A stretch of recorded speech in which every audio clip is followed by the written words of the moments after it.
Do you know that quiet feeling when you break a promise to yourself? Not the sharp pain of betrayal. Something softer than that. Something heavier. The kind that sits somewhere in the chest and refuses to leave. The strange thing is how familiar it becomes. The Monday morning promise. The clean slate. The quiet certainty that this time things will finally be different. For a few hours it almost feels true. Monday carries a kind of hope no other day seems to hold. The week stretches out ahead, untouched, like fresh snow before the first footprint appears. Morning light slips through the window and spreads across the floor in long, pale lines. In that light, everything feels possible. The body feels lighter somehow, more capable. The mind is quiet for once. And so the ritual begins. The junk food disappears first.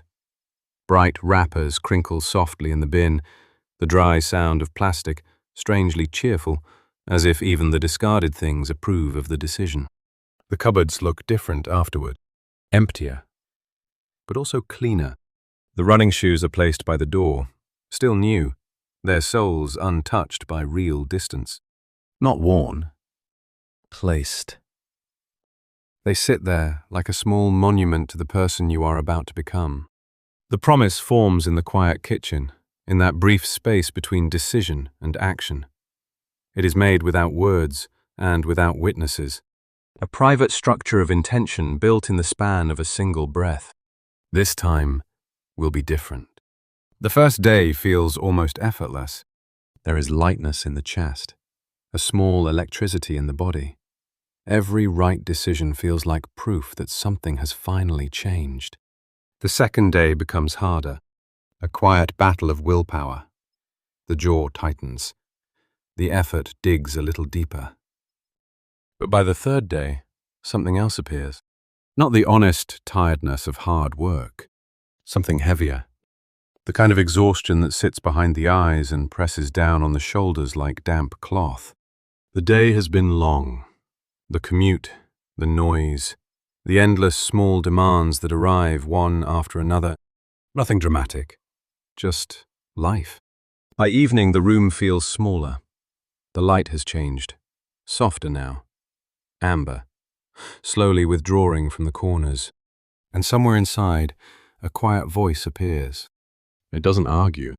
It doesn't persuade. It simply suggests that maybe a small break has been earned. The couch receives the body like an old agreement. Then the moment arrives. The phone screen glows in the dim room, a small blue doorway into nowhere. For a moment, the hand pauses, just long enough for the promise from the morning to flicker through memory. The quiet kitchen, the shoes by the door, the light through the window. But the day has been long, too long. The old craving returns, not loudly, not dramatically, just a soft, familiar hum. Something warm, something known. The thumb moves, and the fall happens quietly. No crash, no drama. Just a slow slide back into yesterday's version of yourself. Morning brings not resolve, but that heavy blanket of shame already waiting behind the eyes. For years, this was the pattern. A quiet war against the self. Each Monday began like a new campaign, another attempt to defeat the same enemy. But slowly, something uncomfortable started to surface. What if the enemy had never been the habit?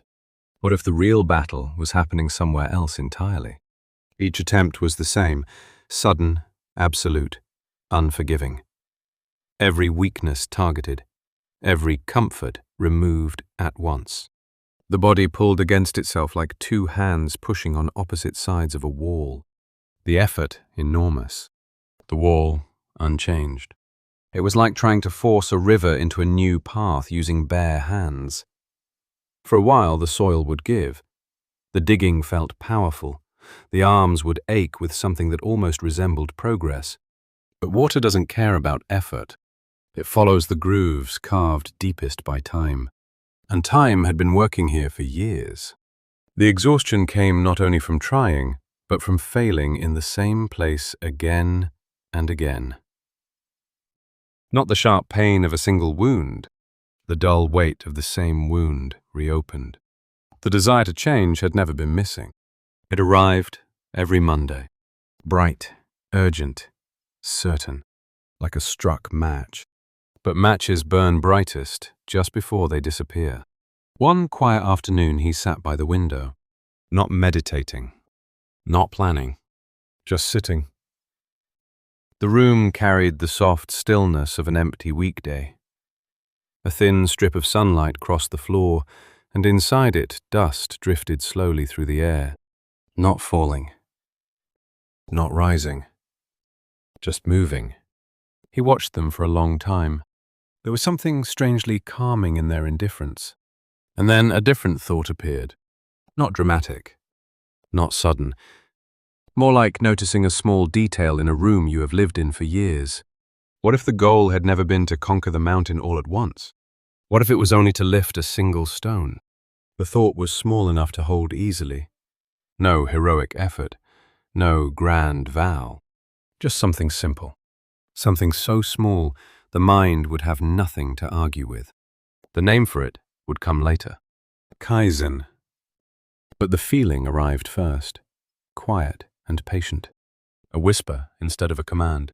Outside, the light shifted another inch across the floor. The next morning, nothing dramatic happened. There was no purge, no declaration, no war. The room was still dim, the curtains still drawn. On the nightstand sat a glass of water placed there the evening before. He reached for it. The glass felt cool in his hand. He drank it. That was all. No transformation. No swelling music. He simply felt like someone who had drunk a glass of water. The glass touched the wood softly as he set it down. The next morning, he did the same. And the next. The glass waited by the bed. The room remained quiet. His hand reached for it without effort. Days passed this way. Quietly. 14 mornings slipped by almost unnoticed. The act itself proved nothing extraordinary, except one thing. A promise small enough could actually be kept. And keeping it left something behind. Not pride, not triumph, just a faint steadiness somewhere in the chest. He had not won the war, but he had stopped fighting it, and he had placed the first stone. Now the path is made of these small stones, each one placed quietly. One evening, a single page of a book is read before sleep. The lamp casts a warm circle of light, while the rest of the room stays dim and calm.